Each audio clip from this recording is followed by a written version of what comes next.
जय हिंद। लोकसभा चुनाव चल रहा है, ऐसे में चुनावी सरगर्मियां बढ़ी हुई हैं।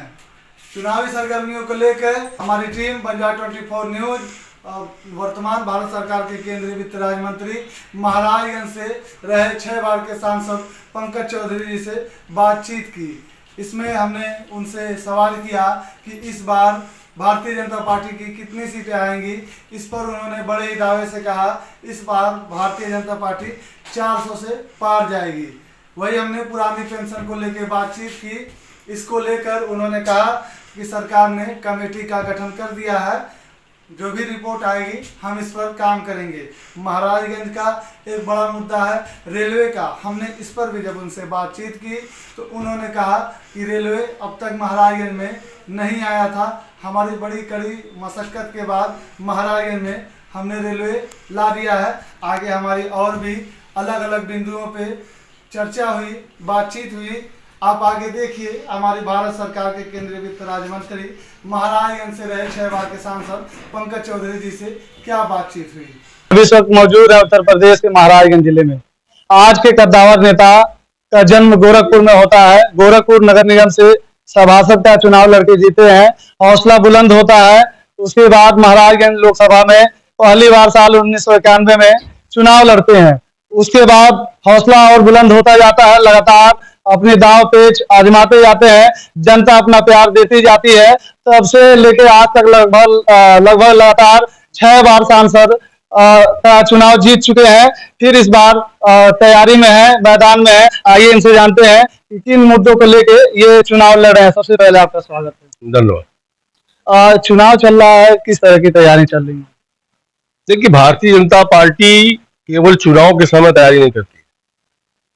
भारतीय जनता पार्टी चुनाव समाप्त होने के बाद से ही कार्यकर्ता हमारे एक 8-10 दिन के बाद से ही फिर से जन कल्याण का सेवा में लग जाते हैं और पार्टी की नेटवर्किंग हमेशा चलती रहती है। अगर आप देखें तो कोविड काल में भी हमारे कार्यकर्ता घर में नहीं बैठे रहे, जनता की सेवा कोविड काल में भी करते रहे। इसलिए चुनाव चल रही है, थोड़ा ठीक है, उस समय व्यवस्था बनती है, प्रत्याशी बनता है, थोड़ी अलग व्यवस्था बनती है और बहुत अच्छी ढंग से कार्यकर्ता हमारे यहाँ काम कर। पुरानी पेंशन एक जो है ये लगातार जो जैसे कर्मचारियों का मांग होता है, तो इस पे आप मंत्री जी क्या करेंगे? ये विषय सरकार के संज्ञान में है, कमेटी इसकी बनी हुई है। जैसे कमेटी का निर्णय आएगा उसको लागू किया जाएगा। लगभग जो अब तक का काम कर चुके हैं, किन कामों को कर चुके हैं महाराजगंज में? देखिए, महाराजगंज के लोगों का महाराजगंज 1991 में क्या था और 2024 में क्या है, अगर दोनों का जब मूल्यांकन करेंगे तो अंतर नजर आएगा। बहुत ही पिछड़ा हुआ जिला था, न सड़क था, न बिजली था, न पानी की व्यवस्था थी, न रेल था।